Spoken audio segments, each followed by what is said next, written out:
Hello, we're back with another episode from Ask an Engineer. My name is Brelan Blake. I'm an application engineer here at Design Point, and we're here with Andrew Garchek. How you doing, Andrew? Hey, what's up, Brelan? I'm also an Oh. application engineer for Design Point on the 3D printing side of our business. Yes.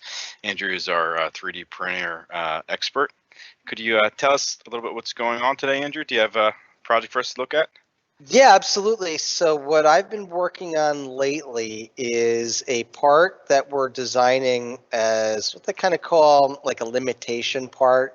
It shows off the features of the technology.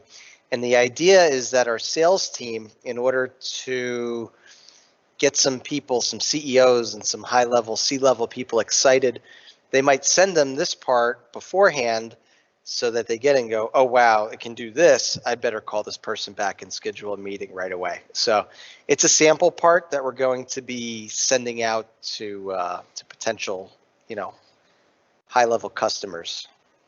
Oh, that looks great. Check that out. That print quality, that is awesome. That looks really good. That looks really good. And what kind of a material are you using? So this is called Onyx. Onyx is nylon with chopped up carbon fiber in it. It's not considered a composite because the fiber's blended into it. It's homogeneous, so it doesn't qualify as a composite. So it's still a plastic, but with the carbon fiber in it, it makes it more rugged. So this is pretty strong material. It's pretty heat resistant, chemical resistant. And there's actually other materials that are used in this part because I haven't even showed you the cool part yet. So this is just a box, and it's got a living hinge on the end, and then it's got a living hinge on this end. And when you open it, it's actually functional. Yeah, so check out that living hinge. That's kind of cool. That is very cool. And then when you go on the inside here, you got a little part where your business card slides in. So a little slot was designed in there. I like that. Which is really neat. Yeah, it's nice. So that way, at least they open it up and they go, oh, this is the work of so-and-so salesperson. Little do they know, it's really my work. And then, so that's the box. But then this is the part where really it's a box for this part. And this is a sample piece of end of arm tooling. But actually, before I even get into this, let me quickly show you. So I printed a couple of these over the weekend. And I just want to show you kind of what the living hinge looks like. So this is actually how it prints. These are two of the boxes. And you can see it's printed with the box slightly open. So that way, when you close it, it kind of wants to spring open a little, and then when you open it all the way, it doesn't snap the hinge. So it just makes it the hinge a little more functional and better by printing it slightly open. Absolutely. Some of your 3D printing expert skills, put to the test there. Little tips and tricks. That's awesome. That print quality is superb. It looks fantastic. Yeah, actually, one thing, I wasn't even thinking about it, but I could show you here. So one interesting thing that we did was we turned the supports off in the software. So that way we can get a bunch of our features on the side to look really good without supports.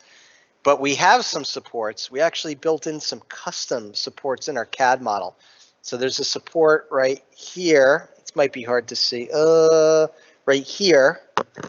That's under this, this latch. And then there's a support in here, which you can kind of see, if you can kind of see that. Sure. Because it would have been too skinny of a support to go from the top to the bottom. It would have failed. So we made a custom support that was thicker. And you can create that in your CAD model, and you just leave a little space between the two different parts. One's support and one's the actual part. So in the print, it'll just skip a layer, and then it starts printing a little bit over air, which creates enough of a fault line so that can be broken off later on. So you can actually create your own supports, which is kind of cool, versus just having the software do it for you. Absolutely. We all know how it's nice to have supports, and one of the biggest things with 3D printing is at least the amount of post-processing as possible. For all our 3D printing experts out there, you know what I'm talking about. Yeah, it's funny. I now moonlight as a college professor, and I've got a course, and I say to them, do we like supports? And everyone says, no, we hate support. But the truth is, some supports make the impossible possible, right? So although that's they true. add material costs, they add print time, they leave a rougher surface finish where you break them off. If you didn't have them, you wouldn't be able to do as much as you could do. So it's a bit of a double-edged sword, right, with supports. Absolutely. Love-hate relationship. Absolutely. So check this out. This is the part that goes on the inside. Looks good. That looks really good. What kind of materials are we working with here? Yeah, good question. So again, it's that Onyx with the carbon fiber, but now we've added another ingredient. This black part that looks similar to the box is actually a composite because it's got it's nylon, it's got the chopped carbon, but then there's a continuous strand of carbon fiber. And because it's not homogeneous, it now actually is classified as a composite. So this thing's really strong. Like you can't break this by hand because of the carbon fiber that's in it. So it's got Sure. continuous carbon fiber in the Onyx material. And then on the end here, this is 3D printed 17-4 stainless steel. So this is like a pad. So the idea is that this would be the contact point of the part where you need a harder surface that's better for, gripping for whatever reason. Maybe the part's hot that it's touching, so maybe plastic isn't a good contact point. Sure. But regardless of the reasoning, what's cool about this is now you can detach this part. This is just bolted on, and you could it's modular, so you could put different tips on it to make it able to pick up different parts. You don't have to throw out this whole, carbon fiber part, which costs a few Sure. bucks. This Right. just the black part here is like $35 once you add the carbon fiber. Oh yeah. So it adds a little bit of cost. So now you don't have to throw this out. Now you can reuse this and you can, replace your wear point. That's great. That's Yeah. great. I love the quick unbolt and change out process that you have there. Look like some inserts in there. Yeah. So in order to attach this pad, we're using heat set inserts for plastics. So very easily installed. What you do is you take a soldering iron and you take the insert, you heat it up, and at some point the heat goes right through the insert into the plastic, and it just goes zoop, and it just goes right in. Then you remove the soldering iron, and the plastic then resolidifies around that insert, making it actually pretty strong. And it's tapered too, so you put it on the back, so it's hard for it to pull out the front, even more, tough to pull out. Right. So yeah, some heat set inserts attach that. Right. That looks great. That looks great. I like that part a lot. And as we Yeah. all know, we could really how useful this heat inserts are, or any kind of inserts in a 3D printed part. You're already making customized part, and then the ability to put an insert if you needed a harder threaded, piece that mounts on, like our stainless steel piece here. And all this was done through the Markforged printers. Yeah, so this was done on our Markforged X7 to make the smaller the carbon fiber piece, although it could have been done on our Mark II as well. And then Right. the metal piece is done on our Metal X, and that's actually what you see right behind me here. That's the Right. Metal X, and it's a 3-piece system with a printer, and it's got a wash station and a sinter furnace. But I think we did another video on that, so I'm Right. not going to Yes, we dive did. too deep. Right. Check out this. This is kind of a neat feature. It has a sample coolant channel. So there's this coolant channel. If you look, it's up high here, Right. but on the side, it's low. So what it does in here, it's kind of like an S. It comes and then it's conformal, and it comes out the bottom here in a different area, which is kind of neat, right? In traditional manufacturing, you take a drill, you drill a hole. It's a straight Right. line. But with 3D printing, what's neat is that you can make that coolant channel conformal. It can be an S. It could do anything it wants. So we cool. actually, we printed it with the threads already in there. So that's a printed threaded hole. And then you would screw in your little, tube or whatever you call it that has got the coolant running through it. Right. And run it right through the part. So that's super cool. That is awesome. That's a great part. It's a great display, utilizing both materials and bringing them all together. I like that part a lot. Now, Brelan, I know that you're a bit of a 3D printing whiz yourself. You've got a few 3D printers at home. Do you ever use Engraver to fill in writing like that? No. Actually, let's talk about that. That's something I don't do at home, but I really like that. That looks really good. So is that something that's engraved, or is that something that was another feature that's actually put into the part when it's 3D printed? Sure. So it's a bit of both. So if you look at, like the box, for example, see it's got that nice Mark Forged writing on the Sure. side. So it's done like that. It's done with an indented printed writing. And Right. then you have this stuff called bowling ball engraver. They call it like dry paint. And it's kind of like a crayon. And you simply sure. just kind of rub it off on there so it fills it in. And then you take a little, like a wet rag or even something with like a little, like, they call that stuff mineral spirits. And you kind of rub it off to clean it. And then just what's left is in the groove.